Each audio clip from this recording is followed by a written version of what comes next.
نبئهم عن ضيف إبراهيم إذ دخلوا عليه فقالوا سلاما قال إنا منكم وجلون قالوا لا توجل إنا نبشرك بغلام عليم قال أبشرتموني على أن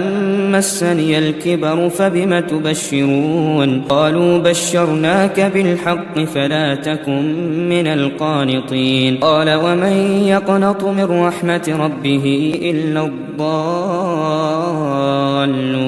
قال فما خطبكم أيها المرسلون قالوا إنا أرسلنا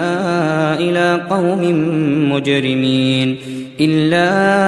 آل لوط إنا لمنجوهم أجمعين إلا امرأته قدرنا إنها لمن الغابرين.